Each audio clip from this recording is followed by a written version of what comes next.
Here's more wrestling news for January 24th, 2023. And it was a week ago that the world lost Jay Briscoe, who wasn't just a beloved wrestler, but was a beloved husband and father. Jay leaves behind his wife Amanda and their two daughters, Gracie and Jay Lee, both of whom were in the accident that killed their father and have since had surgery. There have already been a ton of donations in support of the family, and on What Happened When, Conrad Thompson revealed that Tony Khan has a plan to take care of those closest to Jay. I don't mean to betray any confidences, but let me say this. There's lots of rumors and innuendo from really good sources that Tony Khan is who we thought he was, and he's gonna do the right thing by that family as well. I don't think he would necessarily want anybody to know that information, and I know it's not Tony Schiavone your place to talk about it, but I will say that for all the criticism that gets thrown around, Tony this, Tony that, when the chips are down, he's a dude. This isn't the first time Khan will have done something like this, as he stepped in to help the Huber family following the death of Brody Lee, and our thoughts remain with Amanda, Gracie, and Jay Lee at this awful time. It was reported last week that The Rock isn't going to be competing at WrestleMania 39 as he does not feel there's enough time to get into ring shape, which has come as a shock to fans of the Brahma Bull. After all, it was reported just a few months ago that The Rock's Hollywood schedule was suspiciously empty for the first quarter of 2023, with fans believing this was to give him plenty of time for WWE.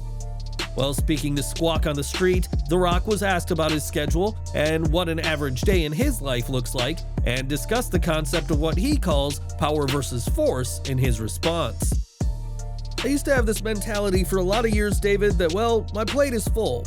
However, I'm gonna make room for it, and I would find a way to do that. And there's that great quote and book about power versus force, so in many ways, I was forcing a lot of things throughout the years that caused somewhat of an imbalance. We all look for that balance. My days are very full. While The Rock won't be at WrestleMania, he will be plenty busy, as next month we'll see his version of the XFL kick off. The Football League struggled in 2000 over low ratings and 2020 due to the pandemic, so while The Rock won't be stepping into the ring or onto a Hollywood set, don't think that the Brahma Bull is taking it easy. The Rock wasn't on last night's Raw is 30 special event, but neither was Booker T, who was previously advertised to appear. WWE did not address Booker's absence from the show, but speaking shortly before Raw began, the five-time WCW champion gave an update on his status. Booker said that he had a lot of stuff going on that was keeping him busy, and said that only a private jet sent by WWE would have gotten him to the show in time. That, of course, didn't happen, despite Booker saying he wished he could have been at Raw, but fans will get to catch him tonight in his usual spot behind the commentary table at WWE NXT. While this week's Raw had plenty of legends, many didn't appear, and in Mick Foley's case, that was his choice. Throughout his wrestling career, the Micker had plenty of big Raw moments, and it is his first WWF title win on the January 4th, 1999 show that is seen as one of the most pivotal turning points in the Monday Night Wars. Addressing his absence from the show on Facebook, Foley said that he was asked but politely declined due to the hectic schedule he's been working. Foley said that if he had agreed and made the trip to Philadelphia, then he would have been working 32 days in a row, and the hardcore legend needed some time to recuperate. Instead of appearing on Raw, Foley was able to relax with his wife and children and watch the show from their home, and after so much work with his newest and upcoming project, the hardcore legend deserved some time to put his feet up. Foley wasn't on the show, but this week's Raw was notable for a severe lack of female legends. Other than Alundra Blaze, it felt like little to no other women from WWE's past were on the show, and that includes Michelle McCool.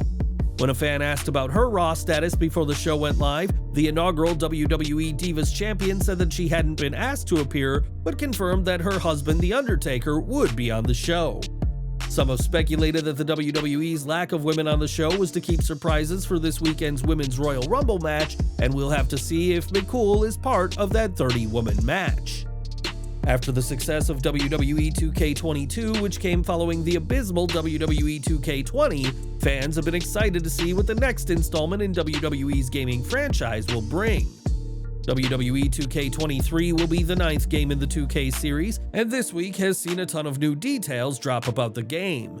On the 2K website, it is confirmed that Bad Bunny will be in the new game as a special playable character as part of a bonus pack, which will include a Ruby Bad Bunny My Faction card. The deluxe edition of the game will come with access to the Season Pass and the 5 DLCs due to release, as well as the My Rise Mega Boost, a supercharger to improve stats, and one Ruby John Cena My Faction Evo card. For fans buying the Icon edition of the game, they will get all of this, plus the game on March 14th, 3 days earlier than the planned release date of March 17th.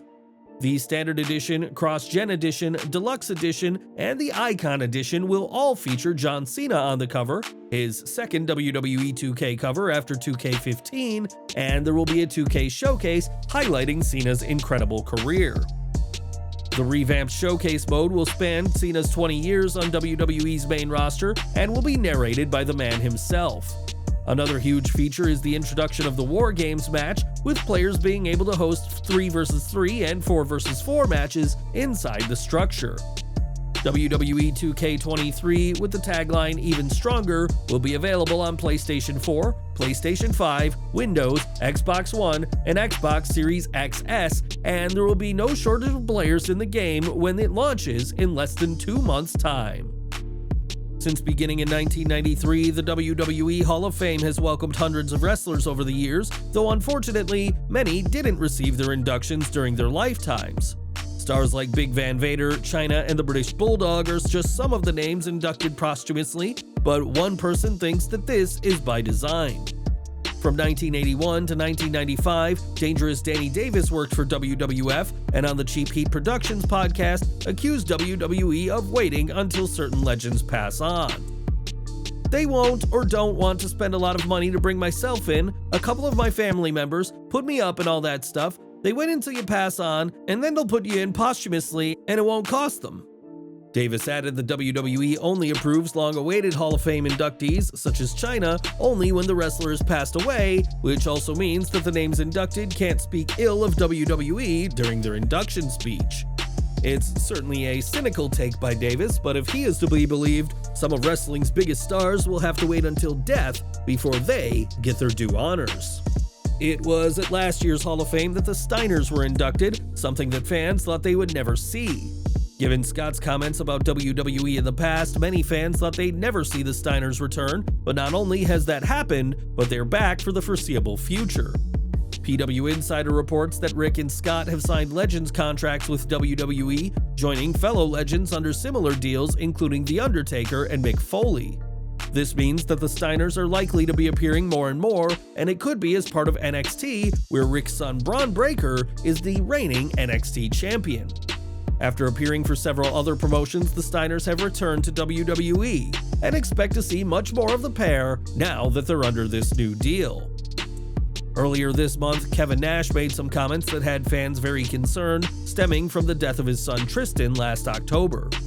Those comments made on the Click This podcast alluded to Nash ending his own life, which the WWE Hall of Famer later said was just sarcasm, something he uses as a coping mechanism. During the latest episode of Click This, Nash further clarified his position, saying he would never do anything to harm himself. So for the people that don't know, the easiest way for me to explain this is, so I did the thing last week, and I mean, I'm not saying that I'm not in a great place, but I promise you, everybody out there, this whole week, people have been saying, man, we need you, we love you, you are one of the best big men. If you're trying to save my life, you better say I'm the best big man, okay. Last week I made some off-color remarks, but for anybody out there, I would never do anything to harm myself. I guess people don't realize that I have a wife that's been with me for 35 years. It's never been about me. I drive a 05 Mustang. I know it sounds like that skit from Saturday Night Live where I drive a Dodge Stratus, but I drive a 2005 Mustang. I don't give a It's never been about me, it's about the people that I take care of, and that's your job. Your job is to provide and protect, that's your job. We can't even imagine what Nash has gone through since losing his son Tristan, as it was the son's idea for the Click This podcast, and we're sending our best to Big Daddy Cool at this time. When Kylie Ray had a tryout for WWE in late 2022, many thought it was a matter of time before the AEW original would be signed to the company. That belief only strengthened when Kylie made her WWE TV debut days later, competing on the December 12th WWE main event as Brianna Ray, but it turns out a deal is yet to be struck. Speaking on the Going Broadway podcast, Ray was asked if she'll be in this weekend's Royal Rumble match and said that it isn't booked as far as she knows. Ray added that after her appearance for WWE main event, the promotion told her they have nothing for her right now, but remains positive for her future. Her attitude with WWE is if she's meant to be with the company, it'll happen, and until then, she's happy to keep honing her craft in various promotions. Kylie Ray has competed for AEW, Impact, and the NWA, but also took a lengthy absence from wrestling to focus on her mental health, but it remains to be seen whether she ever gets a WWE deal. And we're ending with WWE, as it was just 6 months ago that Vince McMahon retired, and at the time, fans thought his days working in the company were over. McMahon spent much of 2022 out of a job, but that didn't prevent the 77-year-old from adding to his impressive fortune.